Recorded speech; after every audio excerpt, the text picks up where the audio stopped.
Assalamualaikum warahmatullahi wabarakatuh. Puji syukur kehadirat Allah Subhanahu wa Ta'ala yang telah memberikan kita kesehatan dan kesempatan sehingga kita dapat berkumpul pada hari ini.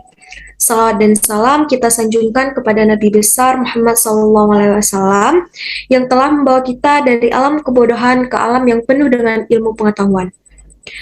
Yang kami hormati dosen pengampu mata kuliah Farmakoterapi 1, yaitu Bapak Teddy Kurniawan Bakri S.Farm M.Farm Apoteker, dan teman-teman sekalian yang berhadir pada hari ini. Baiklah, di sini kami ingin mempresentasikan hasil kerja dari kelompok kami yang berjudul Manajemen Nyeri. Baiklah, penjelasan pertama akan dijelaskan oleh teman saya Aisyah Sabrina. Kepada Aisyah dipersilahkan. Baik, terima kasih banyak kepada moderator yang telah mempersilahkan saya.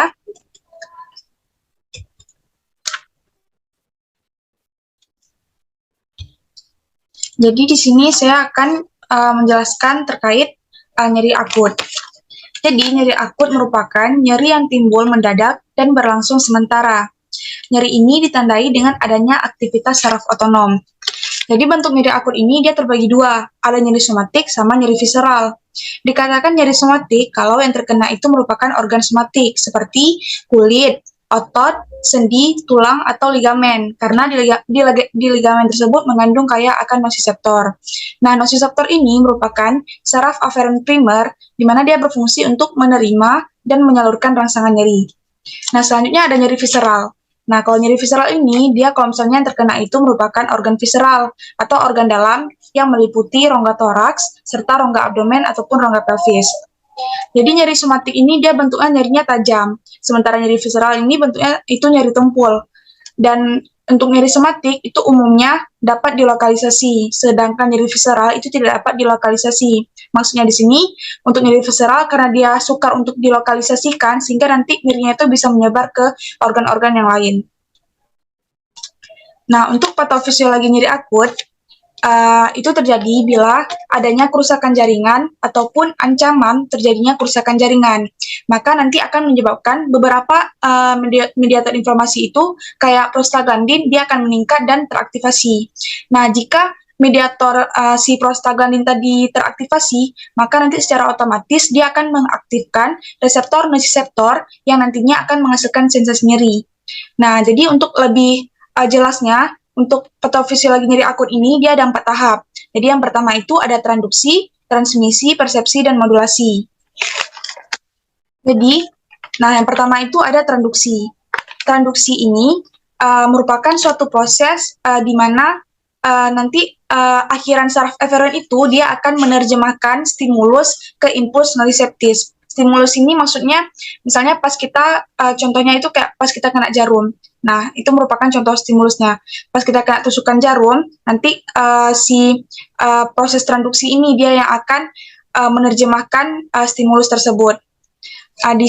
Di proses transduksi ini juga melibatkan 3 serabut saraf utama. Ada serabut saraf A beta, A delta, dan C. Nah, serabut-serabut tersebut yang disebut dengan nociceptor atau saraf pengantar nyeri.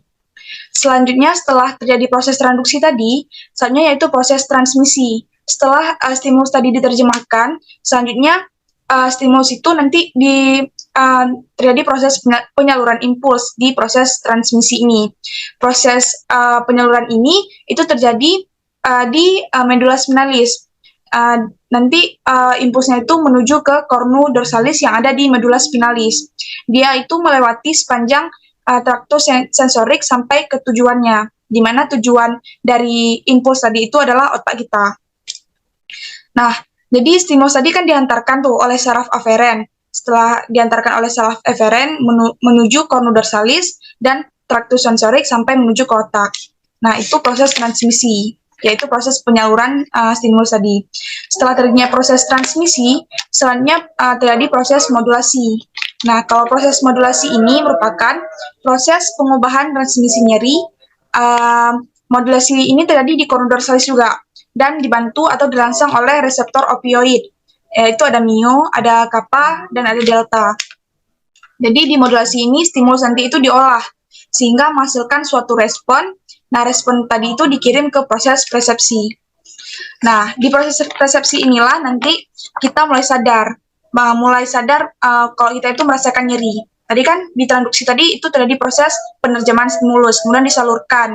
Disalurkan ini merupakan proses transmisi. Di modulasi ini yang stimulus tadi berubah menjadi respon, kemudian di persepsi ini yang kita mulai sadar kalau kita itu terkena nyeri. Jadi itulah mekanisme dari nyeri akut. Ini merupakan penjelasan yang saya jelaskan tadi. Ada transduksi, transmisi, persepsi, dan modulasi. Oke, selanjutnya ada gejala nyeri akut. Jadi untuk gejala nyeri akut itu, dia cenderung memiliki durasi yang relatif singkat. Karena tadi kan pengertian dari nyeri akut itu dia bersifat sementara. Nah, jadi durasinya itu relatif singkat. Namun bagi pasien, rasa nyeri yang bertahan lebih dari sehari itu bisa jadi terasa sangat lama.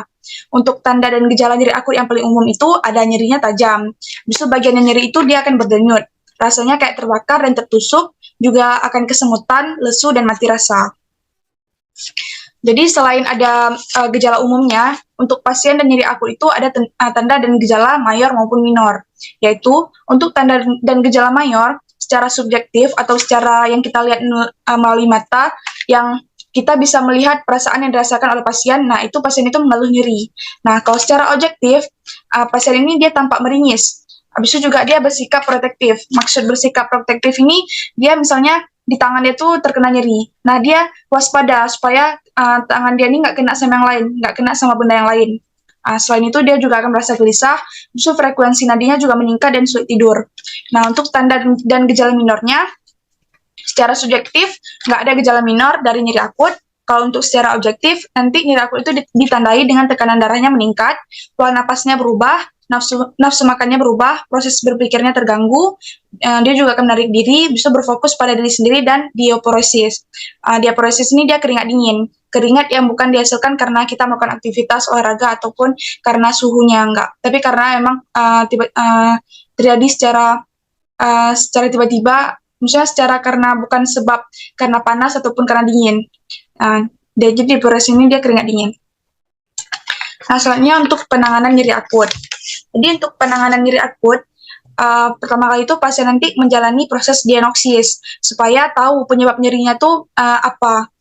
Selanjutnya pasien juga akan menjalani tes tambahan seperti tes darah, foto ronsen, MRI, CT scan, USG, dan elektromiografi.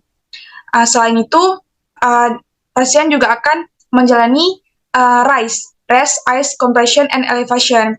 Maksud di sini itu metode yang meredakan nyeri, dia sederhana dan bisa kita lakukan sendiri di rumah. Jadi di penanganan nyeri melalui RICE ini, nanti si pasien itu dia akan beristirahat, pertama rest, dia akan beristirahat. Selanjutnya dia akan mengopres, compression, dia akan mengompres di bagian tubuh yang sakit itu untuk bisa meredakan nyeri yang sifatnya sementara. Untuk metode RICE ini dia sering digunakan untuk meredakan nyeri pada otot dan sendi. Serta dia sering dikombinasikan juga dengan pemberian obat pereda nyeri. Nah, selanjutnya juga ada selain metode RICE tadi juga ada pemberian obat-obatan. Pastinya untuk menghilangkan rasa sakit atau apapun itu pasti perlunya obat-obatan. Nah, untuk penanganan nyeri akut ini bisa dilakukan dengan obat-obatan. Penggunaan obat pereda nyeri ini merupakan metode yang paling umum untuk mengontrol rasa sakit. Nah, selanjutnya ada fisioterapi. Fisioterapi ini dapat berupa terapi panas, terapi dingin, pijat, ataupun latihan fisik. Selanjutnya ada konseling. Nah, untuk konseling, dia dapat membantu pasien untuk mengatasi rasa sakit secara lebih baik. Dan biasanya ini berperan sebagai metode manajemen nyeri tambahan selain pemberian obat-obatan. Selanjutnya juga ada akupunktur. Akupunktur ini dilakukan dengan menusukkan jarum ke daerah tertentu pada tubuh untuk dapat meredakan rasa nyeri. Nah, selanjutnya ada terapi nyeri akut. Jadi terapi nyeri akut ini ada terbagi dua. Yang pertama ada terapi non-farmakologi dan selanjutnya ada terapi farmakologi. Nah, untuk terapi non-farmakologi, yang pertama itu ada ROM atau range of motion. Jadi, ROM ini merupakan upaya pengobatan yang penata laksanaannya atau cara melakukannya itu dengan menggunakan latihan gerak, baik secara aktif maupun secara pasif. Nah, ROM ini dia bisa mengurangi nyeri. Biasanya terapi ROM ini digunakan untuk pasien yang mengalami fraktur. Selanjutnya juga ada kompres dingin. Nah, untuk kompres dingin ini merupakan salah satu tindakan yang banyak digunakan untuk menurunkan nyeri. Jadi kompres dingin ini sensasi dingin yang diberikan oleh kompres dingin itu nanti yang dirasakan bisa memberikan efek fisiologis yang dapat menurunkan respon inflamasi, juga menurunkan aliran darah, dan juga mampu mengurangi rasa nyeri. Selanjutnya ada distraksi pendengaran. Nah, distraksi pendengaran ini juga merupakan salah satu terapi non-farmakologi, di mana tindakannya itu dapat mengatasi nyeri pada fraktur juga.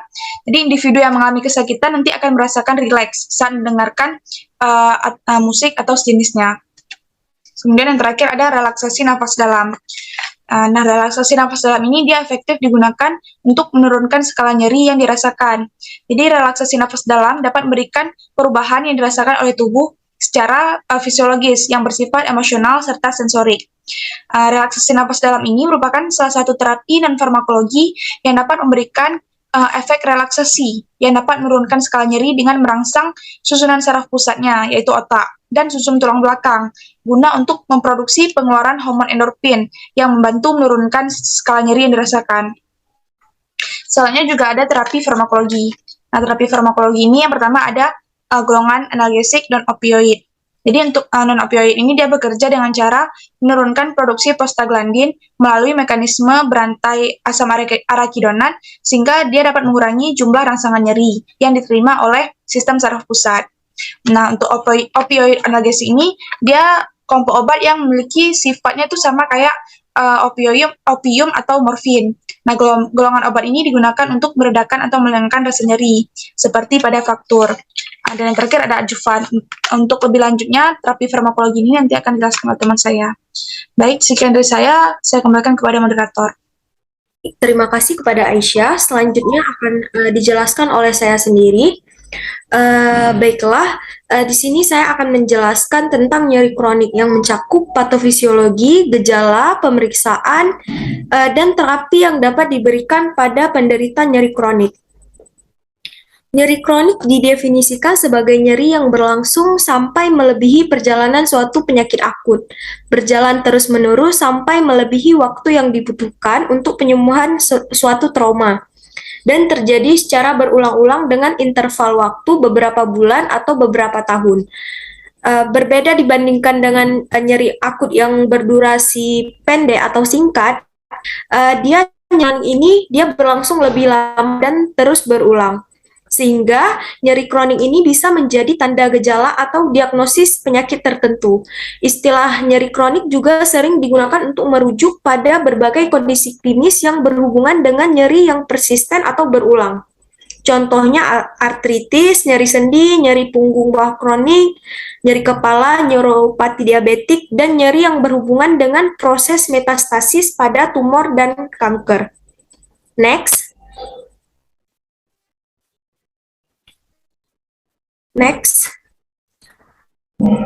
Selanjutnya, hampir sama yang seperti yang telah dijelaskan oleh Aisyah tadi, di mana mekanisme dasar terjadinya nyeri terdiri dari 4 proses, yaitu ada transduksi, transmisi, modulasi, dan persepsi. Nah, proses ini terjadi di sepanjang jalur nyeri yang disebut dengan painway yang secara skematis dapat dilihat pada gambar ini. Yang pertama ada transduksi, merupakan suatu proses konversi energi dari rangsangan nyeri menjadi energi listrik berupa impuls saraf. Selanjutnya transmisi, yang merupakan proses penyampaian impuls saraf, kemudian dilanjutkan dengan proses modulasi, di mana pada proses ini terjadi pengaturan impuls yang dihantarkan, dapat berupa proses eksitatori atau perangsang atau proses inhibisi atau menghambat. Proses modulasi dapat terjadi di tingkat perifer maupun sentral. Nah, pada proses ini ada teori yang bernama gate control theory, yang merupakan teori yang mendasari mekanisme modulasi nyeri, yang menjelaskan bahwa di cornudorsalis medulla spinalis transmisi nyeri diatur oleh suatu gerbang. Nah, transmisi itu akan dilanjutkan ke otak jika gerbang tersebut dibuka atau dihambat jika gerbang tersebut ditutup.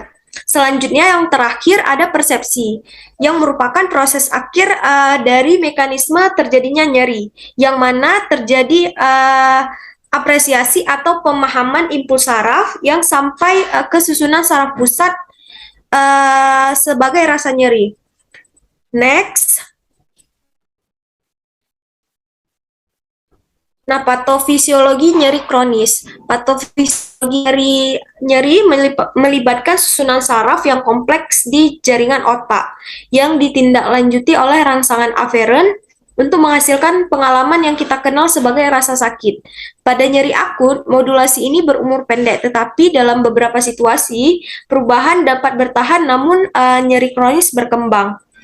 Nah, fisiologi yang membedakan antara nyeri akut dan nyeri kronik ini adalah pada proses gabungan sensitisasi sentral dan perifer, serta faktor psikologis pada nyeri kronik. Pada proses akut, saat inflamasi mereda dan jaringan mengalami penyembuhan, rasa nyerinya menghilang. Namun pada nyeri kronik, walaupun rangsang nyerinya sudah berkurang atau hilang, rasa nyerinya masih tetap timbul. Next. Adapun gejala yang dirasakan oleh penderita nyeri kronik dapat berupa nyeri dengan intensitas apapun, baik itu ringan ataupun berat, rasa sakit yang tidak hilang setelah 6 bulan, sensasi seperti terbakar, kesemutan, atau nyeri di sebagian atau seluruh tubuh. Selanjutnya, kualitas tidur yang buruk atau insomnia, nyeri punggung bawah, nyeri yang menyebabkan kekakuan dan ketidaknyamanan, dan nyeri sendi. Next.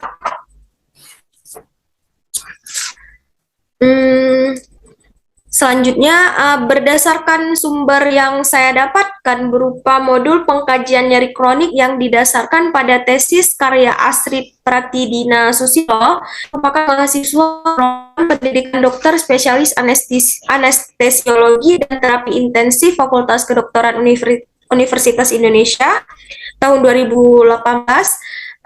Seperti halnya proses diagnosis yang lain, proses pemeriksaan atau pengkajian nyeri kronik ini dia mencakup dari 3 tahapan, yaitu yang pertama ada anamnesis, kemudian pemeriksaan fisis, dan pemeriksaan penunjang.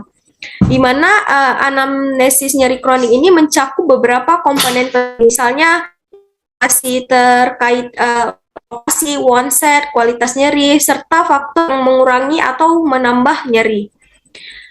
Selanjutnya, informasi tentang bagaimana nyeri tersebut mempengaruhi kondisi psikologis dari pasien dan pada akhirnya mempengaruhi kualitas hidup pasien juga perlu diperoleh.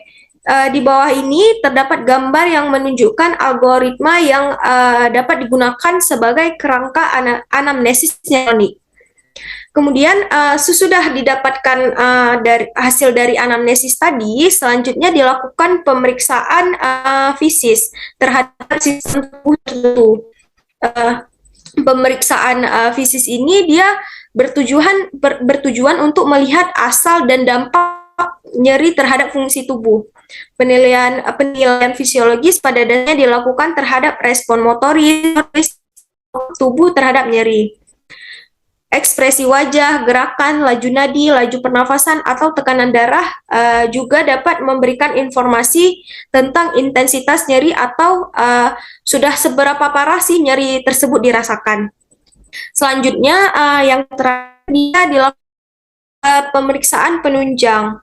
Jadi, nyeri juga dapat dievaluasi dengan pemeriksaan penunjang seperti fotoronsen, magnetic resonance imaging atau MRI, dengan elektromiografi, dan studi konduksi saraf.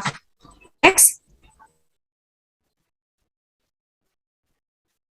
Nah, ada beberapa terapi yang dapat diberikan pada nyeri kronik. Untuk non-farmakologis terdiri dari akupressure, terapi pijat, kompres dengan air hangat atau air dingin. Kemudian kontrol lingkungan yang memperberat rasa nyeri, misalnya memperhatikan suhu ruangan, pencahayaan, dan kebisingan. Dan yang paling penting adalah istirahat dan tidur yang cukup. Adapun terapi farmakologis yang dapat dilakukan untuk mengurangi nyeri kronik yaitu minum obat pereda nyeri yang bisa dibeli tanpa resep dokter di apotek. Seperti ibuprofen, aspirin, ataupun dapat juga diberikan parastamol.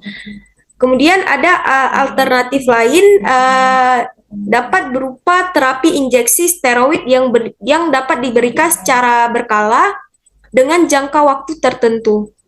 Namun, jika cara dari di atas tidak ampuh, maka dapat diberikan obat pereda nyeri yang lebih kuat seperti obat golongan opioid. Obat ini akan diresepkan jika nyeri yang dirasakan sangat parah dan obat lain tidak cukup ampuh untuk mengatasi gejala tersebut. Namun, dalam pemberiannya perlu dilakukan pertimbangan karena mengingat efek sampingnya yang cukup fatal. Mungkin itu saja yang dapat saya sampaikan, akan dilanjutkan oleh teman saya, Salsabila. Kepada Indah, dipersilahkan. Baik, terima kasih kepada moderator. Selanjutnya ada obat-obat opioid, yaitu untuk terapi farmakologi pada nyeri. Nah, opioid ini adalah senyawa yang terlibat saat memodulasi nyeri. Terbagi menjadi agonis dan antagonis. Untuk agonisnya terbagi lagi menjadi endogen dan eksogen, di mana endogen terdiri dari endorfin, enkafalin, dinorfin, sedangkan eksogen terdiri dari morfin, kodein, dan fentanyl. Untuk antagonisnya sendiri terdiri dari naloxone. Selanjutnya. Di tubuh kita itu opioid memiliki reseptor, 3 reseptor. Ada mu, delta, dan kappa. Reseptor ini apabila teraktivasi akan menghasilkan efek yang berbeda-beda. Untuk mu sendiri apabila teraktivasi dia akan menimbulkan efek analgetik dengan efek samping depresi saluran pernafasan, euforia, sedasi, dan ketergantungan. Untuk obatnya sendiri itu endorfin lebih kuat daripada enkafalin dan dinorfin. Untuk delta, reseptor delta apabila teraktivasi akan menghasilkan efek analgesik, efek depresi, dan prokonvulsan. Untuk obatnya sendiri, si enkafalin yang lebih kuat daripada endorfin dan dinorfin. Untuk reseptor kappa apabila teraktivasi memiliki efek analgetik parsial, efek sedasi, disforia, dan halusinasi. Untuk obatnya sendiri, si dinorfin ini lebih kuat daripada endorfin dan enkafalin. Selanjutnya ada mekanisme kerja obat opioid. Nah, obat opioid ini bisa bekerja di presinaps dan postsinaps. Di presinaps, aktivasi reseptor opioid ini menurunkan masuknya kalsium sebagai respon potensial aksi yang masuk, sehingga menurunkan pelepasan neurotransmitter atau glutamat. Untuk di postsinaps sendiri, si opioid ini bekerja apabila teraktivasi meningkatkan pengeluaran ion kalium sehingga menurunkan respon neuron terhadap neurotransmitter rangsang. Dapat dilihat seperti di gambar, yang kiri ada presinaps dan yang kanan ada postsinaps. Selanjutnya ada pengaruh opioid duduk di reseptornya, yaitu apabila kanal kalsium tertutup, maka kanal si kalium ini terbuka, sehingga mengakibatkan inhibisi presinaptik dan menurunkan glutamat, prostaglandin, dan neurotransmitter lainnya. Selanjutnya. Nah, contoh obatnya itu yang pertama ada morfin. Morfin ini adalah obat pilihan pada nyeri hebat, digunakan sebagai immediate release dengan produk SR untuk mengontrol rasa sakit breakthrough pada pasien kanker. Mekanisme morfin ini sendiri, dia ini bekerja di reseptor kalium, mengurangi pelepasan prostaglandin sehingga memodulasi nyeri. Karena prostaglandin itu kan neurotransmitter nyeri. Untuk antagonisnya itu ada naloxone. Untuk efek sampingnya ini, morfin ini dapat berikatan dengan reseptor opioid secara stereofisik di saluran gastrointestinal, sehingga menyebabkan konstipasi atau sembelit. Si morfin ini juga bisa masuk ke banyak jaringan tubuh atau janin sehingga tidak disarankan untuk ibu hamil. Morfin ini juga menyebabkan ketergantungan fisik dan psikologis, sehingga menyebabkan withdrawal syndrome. Dan morfin ini juga dapat dimetabolisme jadi MMG, jadi toksik untuk ginjal. Selanjutnya, contoh obat opioid lainnya itu ada kodein, fentanyl, tramadol, oksikodon, dan naloxone. Yang untuk kodein, fentanyl, tramadol, sama oksikodon ini dia agonis, dan naloxone sendiri antagonis. Si kodein ini dia itu diberikan dalam bentuk inaktif lalu dimetabolit oleh enzim CYP45O2D6. Dia digunakan dalam nyeri sedang dan merupakan analgesik lemah, dikombinasikan dengan NSAID, aspirin, atau acetaminophen. Untuk fentanyl, dia ini efeknya 100 kali lebih dari morfin, digunakan pada nyeri yang sangat parah. Kemudian untuk tramadol, dia ini berikatan dengan reseptor mu. Dia menyebabkan depresi pernafasan, namun tak terlalu berbahaya. Bagus dikombinasikan dengan NSAID dan non-opioid.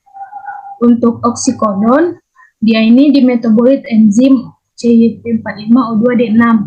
Dan oksikodon ini paling efektif bila digunakan dengan NSAID, aspirin, atau acetaminophen. Selanjutnya yang antagonis itu ada naloxone. Dia ini antagonis kompetitif pada reseptor, memberikan efek opioid, dan diberikan pada penyalahgunaan atau selesai operasi. Next. Untuk opioid ini sendiri dapat diberikan secara intravena dan oral. Untuk dosisnya tertera pada layar dan bisa dilihat. Next.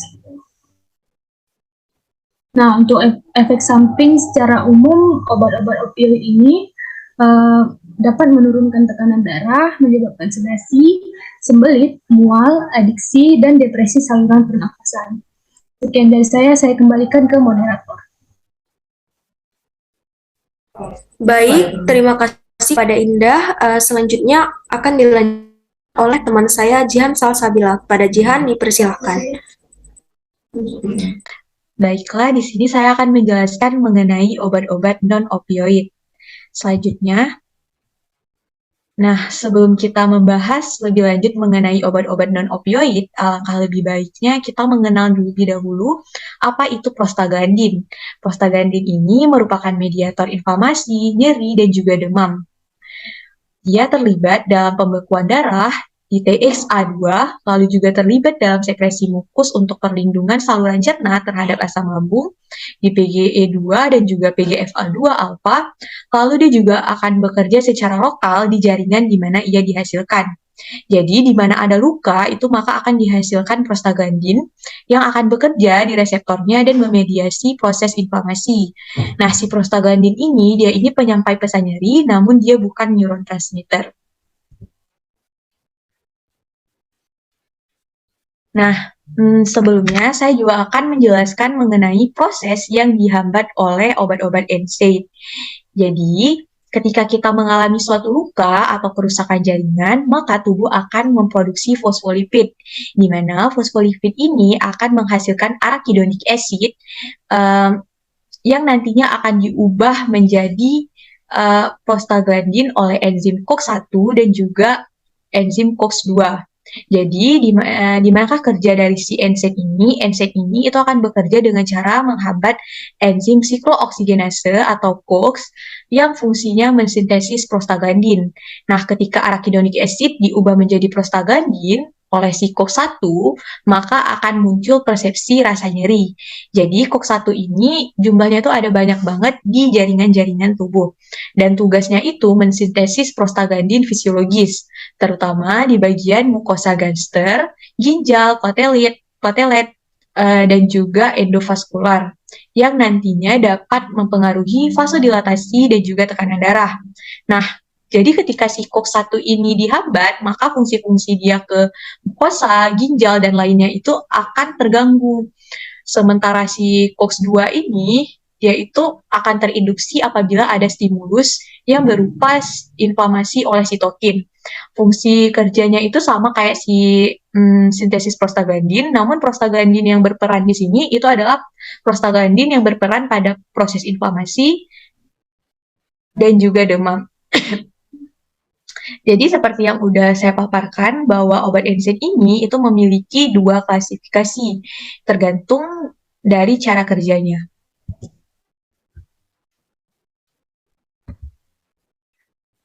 Nah, selanjutnya di sini pada klasifikasi NSAID, NSAID itu terbagi dua. Yang pertama ada non-selective NSAID dan yang kedua ada COX-selective NSAID.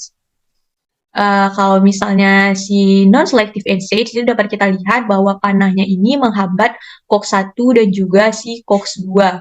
Seperti yang kita bahas sebelumnya dan juga udah dijelaskan di slide sebelumnya, kalau misalnya si COX-1 ini itu fungsinya banyak. Dia ini memproteksi mukosa lambung, lalu dia juga berperan pada aliran darah di ginjal dan juga agregasi platelet. Jadi apabila kita menggunakan obat ini, itu akan terjadi gangguan-gangguan di gester, lalu juga ada terjadi gangguan pembekuan darah, selain efek yang kita harapkan yaitu anti nyeri, anti inflamasi, dan lainnya. Sementara untuk obat yang COX selective NSAID ini, COX-2 selective NSAID ini, dapat kita lihat bahwa panahnya ini hanya mengenai si COX-2, di mana COX-2 ini bekerja di stimulus inflamasi, jadi hanya menghambat inflamasi saja, tapi tidak menghambat atau mengganggu kerja dari si COX-1. Selanjutnya akan kita bahas mengenai karakteristik dari obat NSAID.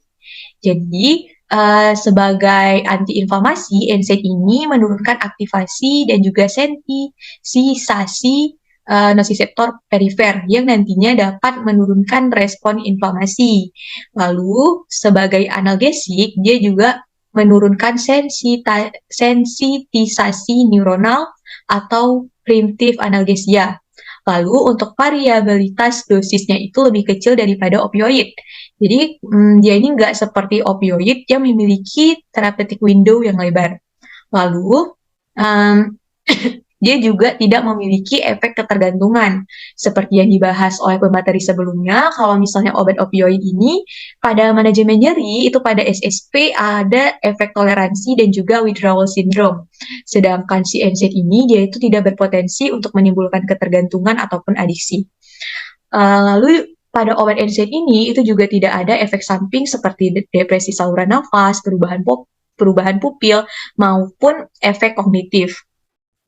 Lalu, jadi walaupun dia tidak memiliki efek samping seperti si opioid, tapi dia juga bisa diberikan bersamaan dengan si opioid karena mereka memiliki kerja yang sinergis atau saling mendukung dan memiliki durasi kerja yang lama.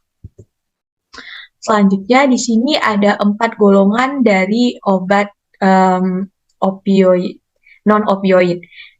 Pertama ada yang tidak selektif COX inhibitor, itu ada contohnya ada aspirin, ibuprofen, ketoprofen, diclofenac, asam mefenamat, piroxicam, tenoxicam, indomethacin, ketorolac, phenylbutazone, dan juga oxybutazone. Lalu ada juga yang cenderung inhibitor ke si COX-2, itu ada meloxicam, nimesulid, dan juga nabuton. Lalu yang ketiga ada selektif COX-2, itu ada selikosip, ada parikosip. Lalu ada juga yang bisa dibilang dia bukan obat NSAID, tapi dia juga termasuk obat non-opioid karena dia memiliki efek analgetik dan juga antipiretik, namun dia nggak memiliki atau antiinflamasinya itu rendah. Nah, di sini contohnya ada paracetamol, Nevopam, metabizol, dan juga popenazone. Selanjutnya di sini ada dosis yang biasanya digunakan untuk obat-obat non-opioid yang sering digunakan. Seperti asam mefenamat itu memiliki dosis lazim 500 mg, ibuprofen 400 mg, ketorolac 30 mg, lalu ada natrium metamizol itu 1000 mg, natrium diclofenac itu 50 mg, dan paracetamol 500 mg.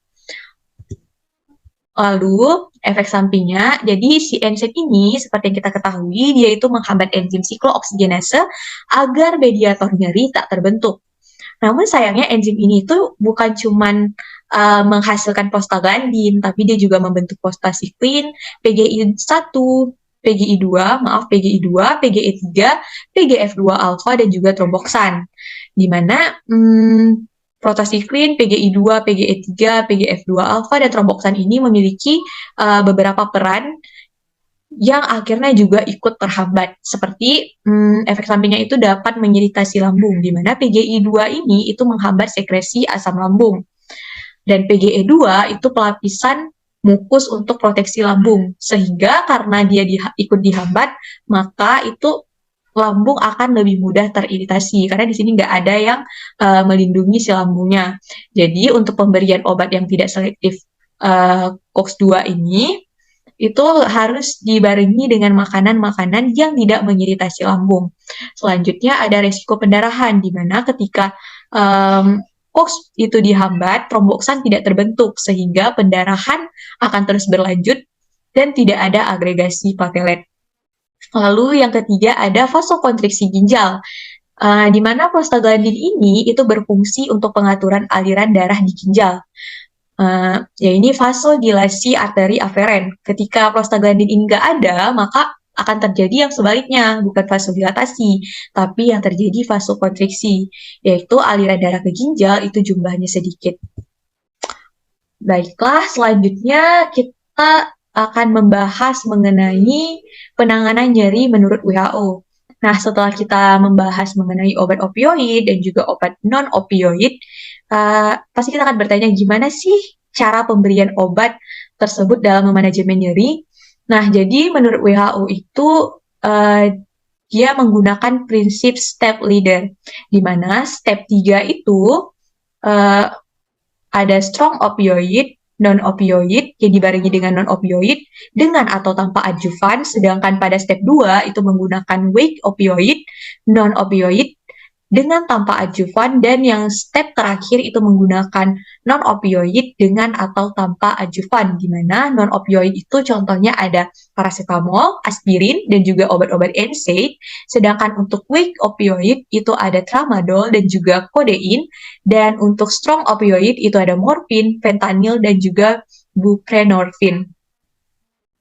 Hal yang harus diperhatikan adalah untuk nyeri akut itu terapi pemberian obat itu dimulai dari step 3 yang menggunakan strong opioid dibarengi dengan non-opioid dengan tanpa adjuvan, lalu akan diturunkan ke step 2 ketika keadaan dari pasien ini membaik dan juga akan diturunkan ke step 1. Sementara pada nyeri kronis itu dimulai dari step yang paling rendah yaitu step 1, lalu ketika keadaannya itu tidak membaik maka akan meningkat ke step 2 dan juga step 3. Untuk adjuvan yang dapat digunakan itu ada kortikosteroid, obat antikonvulsan, obat antidepresan, neuroleptik, dan juga psikosimulan.